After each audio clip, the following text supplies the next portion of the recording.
नमस्कार, आदाब। आपके साथ मैं स्मिता शर्मा हूँ और मेरे YouTube station Smita Sharma journalist में हमेशा की तरह हम हाजिर हैं दिन की सबसे बड़ी विदेश नीति की खबर, व्लॉग एनालिसिस के साथ में। आज नई दिल्ली में एक बड़े अग्रीमेंट को हरी झंडी दिखाई गई। ये अग्रीमेंट हुआ है भारत और यूरोपीय संघ के बीच में, यानी कि यूरोपियन यूनियन और इंडिया के बीच में फ्री ट्रेड अग्रीमेंट पर अब मुहर लगा दी गई है। ये अग्रीमेंट क्या है, इससे दोनों पक्ष को आखिर क्या फायदा मिलेगा और इसे नरेंद्र मोदी जी आखिर मदर ऑफ ऑल डील्स क्यों कह रहे हैं, इस पर भी हम बातचीत करेंगे। लेकिन आपको पहले बता दें कि दरअसल इस दफा गणतंत्र दिवस पर जो मुख्य अतिथि थे भारत के तरफ से, जिनको न्योता गया हुआ था, जिन्होंने अटेंड किया कर्तव्य पथ पर, उनमें शामिल हैं एंटोनियो कोस्टा जो कि प्रेसिडेंट हैं यूरोपियन काउंसिल के, और उर्सुला वैन डर लेयन जो कि प्रेसिडेंट है ईयू कमीशन की। और काफ़ी दिलचस्प तस्वीरें थी क्योंकि ये यूरोपियन नेता हैं, कर्तव्य पथ पर थे, और जब मिलिट्री परेड होती है तो उसमें ज़्यादातर जो हमारे इक्विपमेंट है, हालांकि अब वो फ्रांस के रफाइल भी नज़र आते हैं, लेकिन उसमें रशियन हमारी अभी भी जो है बहुत ज़्यादा मिलिट्री इक्विपमेंट है। और यूरोप हमेशा से कहता रहा है कि रूस उनके लिए एक एग्जिस्टेंशियल थ्रेट है। रूस यूक्रेन युद्ध पर उनकी जो है काफ़ी बार हमने देखा मनमुटाव की स्थिति बनी, जब उन्होंने कहा कि भारत ने आज तक सही रूप से आलोचना भी नहीं की है रूस की। लेकिन इन तमाम बातों के बावजूद, मतभेदों के बावजूद, आज इस बड़े अग्रीमेंट पर जो हस्ताक्षर किया गया है और जिसकी घोषणा औपचारिक रूप से नरेंद्र मोदी ने पहले भी की थी, और बाद में जब 16वें इंडिया ईयू समिट का कंक्लूजन हुआ, जब ये समिट मीटिंग दिल्ली का हैदराबाद हाउस में खत्म हुआ, तो इन तीनों नेताओं ने अपने प्रेस स्टेटमेंट्स भी दिए और इस अग्रीमेंट को कहा कि ये ना केवल एक सिर्फ आर्थिक सौदा है, बल्कि कहीं ना कहीं दर्शाता है कि आज दुनिया भर में जो हलचल देखने को मिल रही है, जो नए अलायंसेस बन रहे हैं, नई दोस्तियां हो रही हैं, पुरानी दोस्तियां टूट रही हैं। तीनों ही नेताओं का जो इशारा है वो बिना नाम लिए, इसमें किसी को कोई शक नहीं है, डोनाल्ड ट्रंप की ओर ही था। तो पहले आपको हम सुनाते हैं कि आखिरकार प्रधानमंत्री नरेंद्र मोदी ने क्या कहा इस मदर ऑफ ऑल डील्स को लेकर। आज भारत ने अपने इतिहास का अब तक का सबसे बड़ा फ्री ट्रेड एग्रीमेंट संपन्न किया है। आज 27 तारीख है। ये सुखद संयोग है कि आज ही के दिन यूरोपियन यूनियन के 27 देशों के साथ भारत ये एफटीए कर रहा है।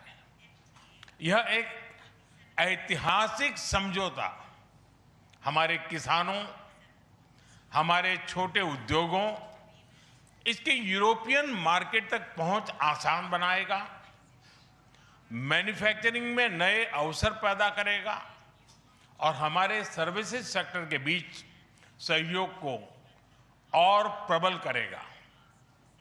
इतना ही नहीं, यह एफटीए भारत और यूरोपियन यूनियन के बीच इन्वेस्टमेंट को बूस्ट करेगा, नई इनोवेशन पार्टनरशिप बनाएगा और वैश्विक स्तर पर सप्लाई चेन को मजबूत करेगा।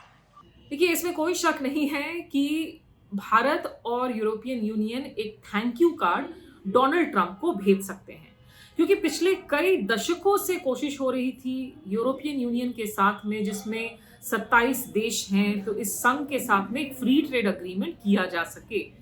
हालांकि इन टॉक्स को रीलॉन्च किया गया था 2021 में, और तब जो ये शीर्ष बैठक हुई थी, तब उसका नेतृत्व खुद एंटोनियो कोस्टा ही कर रहे थे। इंटरेस्टिंगली, जिनकी रूट्स दरअसल गोवा से है, और उन्होंने अपने प्रेस के स्टेटमेंट्स में ये याद भी दिलाया कि वो एक ओवरसीज इंडियन सिटीजन्स भी हैं, इसलिए उनको इस बात की खुशी हो रही है। लेकिन पिछले कई वक्त से जब ये समझौता नहीं हो पाया, आज अचानक से आखिरकार ये एक आखिरी स्वरूप क्यों ले सका, क्यों इस पर मुहर लग गई? क्योंकि देखिए, डोनाल्ड ट्रंप ने दुनिया भर में जो कन्फ्यूजन की स्थिति उन्होंने जारी की हुई है, उपद्रवी के तौर पर देखे जाने लगे हैं। वो अपने दोस्त और दुश्मन सबसे जो हैं बारी बारी से दुश्मनी निभाते रहते हैं। वो भले ही नेटो हो, वो ट्रांस अटलांटिक सिक्योरिटी पार्टनरशिप हो, इन तमाम मुद्दों पर मैं काफ़ी ब्लॉग्स कर चुकी हूँ जो आप देख सकते हैं चैनल पर। कभी कहते हैं ग्रीनलैंड को इन्वेड करेंगे, कभी मदुरो को किडनैप कर लेते हैं। तो अंतर्राष्ट्रीय जो रूल्स बेस्ड ऑर्डर की बात की जाती है वो तो अब है नहीं, वो तो एक इल्यूजन है। और इस पर जो है एक करारा भाषण भी दिया था। कनाडा के प्रधानमंत्री मार्क कार्नी ने डावोस में वर्ल्ड इकोनॉमिक फोरम के दौरान वो भाषण भी आप सुन सकते हैं, उसका एनालिसिस भी आप सुन सकते हैं। तो डोनाल्ड ट्रंप की वजह से सारे कंट्रीज अब मजबूर हो गए हैं कि जिससे जो हो सके वो अलायंस करें, वो नए मार्केट्स ढूंढे, ना केवल सिर्फ अमेरिका पर निर्भर रहे।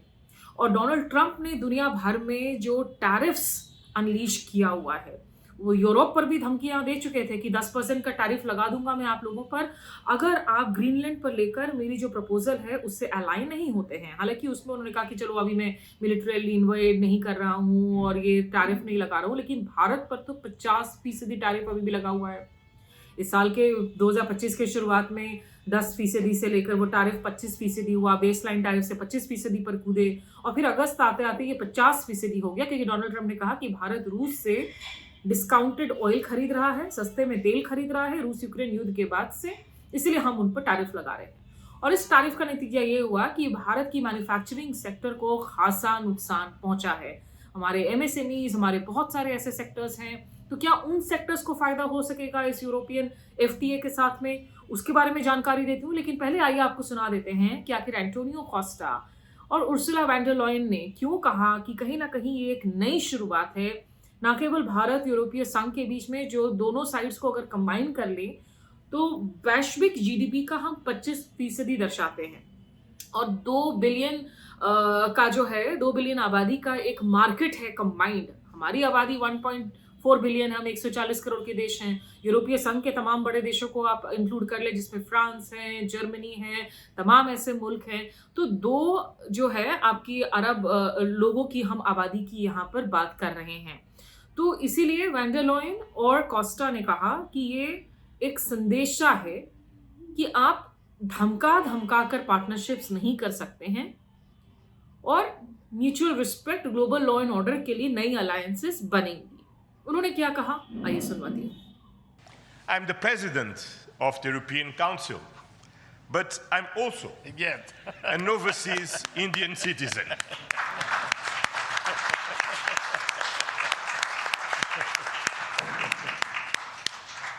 Then, as you can imagine, for me, it has a special meaning. I'm very proud of my roots in Goa, where my father's family came from. And the connection between Europe and India is something personal to me. Also because we conclude today our trade negotiations. We relaunched at the latest meeting that I had the pleasure to host in May 2021 in my previous capacity. Our summit sends a clear message to the world. At a time when the global order is being fundamentally reshaped, the European Union and India stand together as a strategic and reliable partners.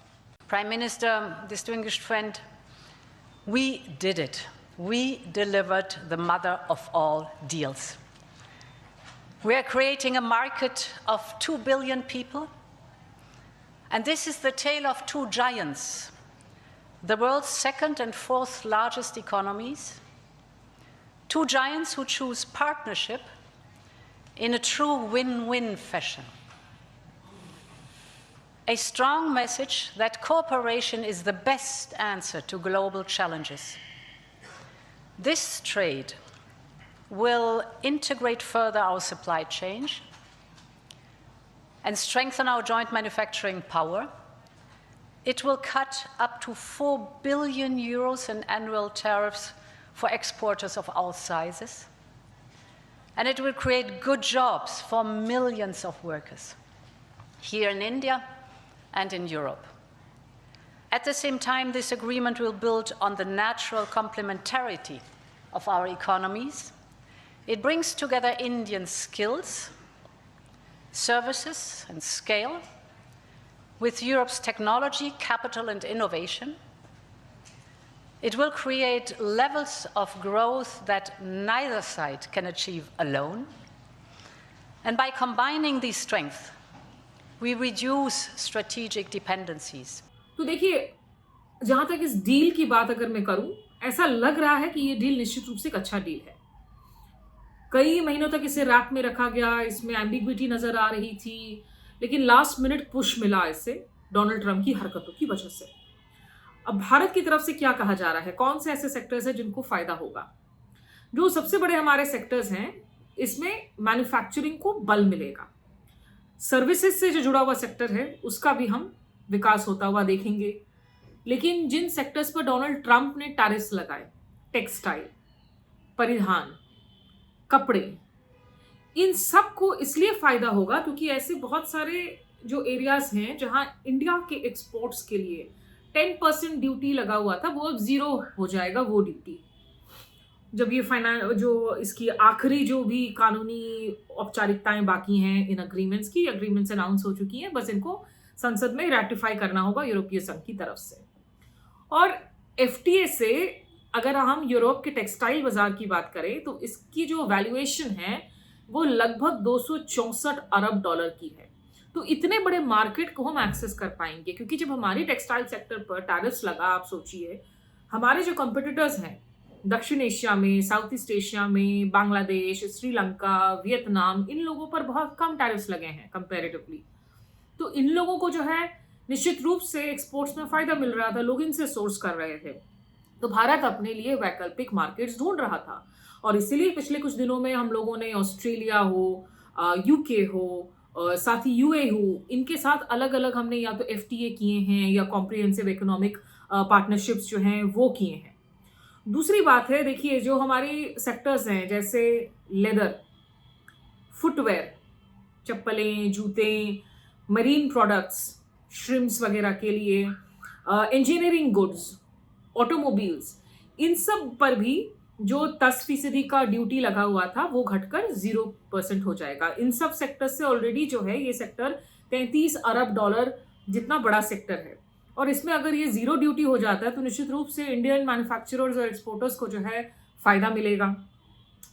साथ ही mobility agreement पर भी बात बनी है दोनों ओर, तो इसीलिए legal window के जरिए, इलीगल इमिग्रेंट की तरह नहीं, ज्यादा भारतीय यूरोप के मार्केट में जाकर काम कर पाएंगे, वहां व्हाइट कॉलर जॉब्स जो हैं वो कर पाएंगे। तो वो मोबिलिटी पार्टनरशिप भी जरूरी है, और जिसमें स्टूडेंट्स को, क्योंकि देखिए डोनाल्ड ट्रंप इमिग्रेशन पर भी जिस तरीके से क्रैकडाउन कर रहे हैं, बहुत सारे स्टूडेंट्स के भविष्य पर तलवारें लटक रही हैं, तो उनको अट्रैक्ट करने के लिए कनाडा ने कहा, चीन ने कहा कि आप लोग बल्कि हमारे पास आइए और हम आपको रहने के लिए इजाजत देंगे। नए वीजाज लागू किए जा रहे हैं ताकि ज्यादा आपको स्टे टाइम मिले अपनी पढ़ाई पूरी करके नौकरी ढूंढने के लिए और इन कंट्रीज में रहने के लिए।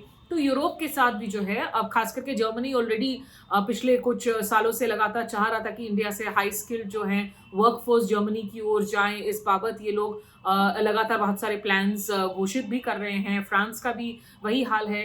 तो इन सब मुल्कों में जो है अब देखने को मिलेगा कि ज्यादा मोबिलिटी होगी भारत की तरफ से। किसानों के लिए जो एग्रीकल्चरल प्रोड्यूस हैं उसमें फार्मर्स को प्रोसेस्ड फूड्स वो यूरोपियन मार्केट में भेज पाएंगे कम ड्यूटी के साथ में।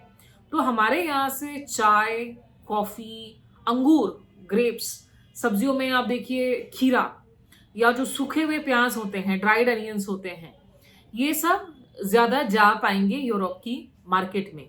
घी, प्रोसेस्ड फूड, तो यहाँ सरकार का दावा निश्चित रूप से है कि हमारे जो स्मॉल फार्मर्स हैं, रूरल लाइवलीहुड्स है, उसको तो मजबूती मिलेगी, लेकिन जो भारत के राजनीतिक रूप से सबसे संवेदनशील जो हमारे एग्रीकल्चरल आइटम्स हैं, जिसमें सोया है, डेयरी है, पोल्ट्री है, उनको टच नहीं किया गया है। कॉमर्स मिनिस्टर पीयूष गोयल ने भी प्रेस कॉन्फ्रेंस किया। उन्होंने क्या बात कही, आइए सुनाती हूँ। It unlocks the doors to defense cooperation, greater investments, to cooperation in the field of innovation and science, to further integration of financial markets. And therefore, I would term this visit, as very rightly pointed out by the Honorable Foreign Secretary, as a game-changing and transformational visit in terms of the strategic partnership between European Union and India. तो ये तो बात होगी कि भारत को क्या मुनाफा मिलेगा, अब कोई भी इस तरह का जब सौदा होता है तो वो गिव एंड टेक होता है। तो यूरोपीय संघ आखिर क्यों जो है तैयार हुआ इस अग्रीमेंट के लिए, आपको बता दें कि यूरोपीय संघ को भी बहुत फायदा होने वाला है। कम से कम उनके 90% ऐसे आइटम्स हैं जो जब भारत में जब एक्सपोर्ट होते हैं उन पर हाई टैरिफ्स लगती हैं, वो टैरिफ्स ड्यूटीज एलिमिनेट की जाएंगी ग्रेजुअल रूप से, या एक बार में जो है वो खत्म होंगी। तो बहुत सारे जो इलीट मार्केट हैं, इलीट कंज्यूमर्स हैं इंडिया के, उनको यूरोप अब अपनी प्रीमियम वाइन्स, चीज, ऑलिव ऑयल ऐसे सामान ज्यादा से ज्यादा बेच पाएगा। गाड़ियों में भी आप देख लीजिए कि लगभग 110% से जो ड्यूटी है वो 10% तक हो जाएगा। तो आप इतना ज्यादा जो है उसको घटाने वाले हैं। प्रीमियम वाइन्स पर जहां 150% है टैरिफ्स, वो घटकर 20% हो जाएंगे। और पास्ता, ऑलिव ऑयल, हम जब यूरोप की बात करते हैं, इटली की बात करते हैं, सब पास्ता की बात करते हैं, तो पास्ता, ऑलिव ऑयल, इन पर 0 ड्यूटी लगेगा। तो जो लोग मेडिटेरेनियन खाने के शौकीन हैं, इन चीज़ों को अफोर्ड कर पाते हैं, उनको भी आसानी होगी। अच्छे प्रोडक्ट्स जो हैं इंडियन मार्केट्स में आएंगे। गाड़ियां जो हैं निश्चित रूप से यूरोपियन यूनियन वाले वो बेच पाएंगे। साथ ही जो मशीनरी है, जिस तरीके से मशीनरी, दवाएं, रसायन, उन सब पर जो टैरिफ लगा हुआ है वो भी ज़्यादातर एलिमिनेट किए जाएंगे। तो भारत और ईयू के बीच में अगर हम देखें 2024-25 का जो फाइनेंशियल ईयर था, उसमें जो व्यापार था वो करीब 11.5 लाख करोड़ रुपए का हुआ था। अगले 1 से 1.5 साल में जब इस फ्री ट्रेड अग्रीमेंट की जो तमाम बातें हैं वो किक इन करने लगेंगी, और सर्विसेज एक्सपोर्ट्स भी जो है, अगर हम सर्विसेज ट्रेड की भी बात करें दोनों ओर के बीच में, तो वो भी लगभग 7 लाख करोड़ के आसपास है, उससे ज्यादा ही है। तो एक बार जब ये किक इन हो जाए एफटीए, जिसमें से कि इंडिया के लिए जो टेक्सटाइल, जैसे हमने कहा 0 ड्यूटी, वो तो राइट फ्रॉम द स्टार्ट होने वाला है, तो इसका फायदा निश्चित रूप से होगा। ऑलरेडी बहुत सारी हजारों जॉब्स हैं दोनों ओर के बीच में, और जॉब क्रिएशंस भी होंगी। जो जरूरी बात है, देखिए, ये एक विन विन डील के तौर पर पेश किया जा रहा है दोनों तरफ से, क्योंकि दोनों साइड्स को ही एक विक्ट्री की जरूरत है। खास करके एक ऐसे वक्त में जब डोनाल्ड ट्रंप ने सबके परेशानियां बढ़ाई हुई हैं, कहते हैं ना, एकदम नाक में दम करके रखा हुआ है। तो यूरोपियन यूनियन भी चाह रहा है कि भाई अब जो एक हम कहते हैं कोalition ऑफ द विलिंग, जो अभी भी अंतर्राष्ट्रीय ऐसे मुल्क हैं जो कम से कम एक अंतर्राष्ट्रीय नियम कानून को मानकर चलने की बात पर यकीन रखते हैं, जिनकी विदेश नीति पूरी तरीके से अनप्रेडिक्टेबल नहीं है, इन लोगों को साथ लिया जाए, चला जाए, तो ये एक अच्छी अग्रीमेंट ज़रूर हुई है। और मुझे लगता है भारत को भी लगातार जिस तरीके से नब्ज सहने पड़ रहे थे अमेरिका से, और डोनाल्ड ट्रंप हर रोज़ खड़े हो जाते हैं सीज फायर के मुद्दे पर, कुछ ना कुछ बोल कर चले जाते हैं भारत पाकिस्तान के बीच में। एक तरफ नरेंद्र मोदी को दोस्त कहते हैं, लेकिन दूसरी ओर जो है कभी वीज़ास पर, H1B वीज़ास पर, तो कभी टैरिफ्स को लेकर जो है और ज़्यादा विवाद पैदा कर देते हैं। तो इसलिए ये एक संकेत है डोनाल्ड ट्रंप के लिए कि आप ऐसा मत सोचिए कि हाँ, अमेरिकन हेजेमोनी ज़रूर है और अमेरिका के साथ तो मुकाबला कर भी नहीं सकता है कोई देश इंडिविजुअली, उनके बाद चीन, जापान जैसी इकोनॉमीज है, लेकिन एक साथ आकर मुल्क कम से कम जो है एक संदेशा ज़रूर भेज सकते हैं। तो इसीलिए Ursula von der Leyen, Antonio Costa, यूरोपीय संघ के तमाम 27 जो देश हैं, उनके जितने भी heads of states and governments हैं, और नरेंद्र मोदी, इन लोगों को साथ मिलकर थैंक यू ट्रंप कहने की जरूरत है। फिलहाल इस ब्लॉग में मेरे साथ बस इतना ही। हमारे साथ जुड़ने के लिए शुक्रिया। अपना बेल आइकन नोटिफिकेशन जरूर प्रेस कीजिए तमाम अलर्ट्स के लिए। नमस्कार, आदाब।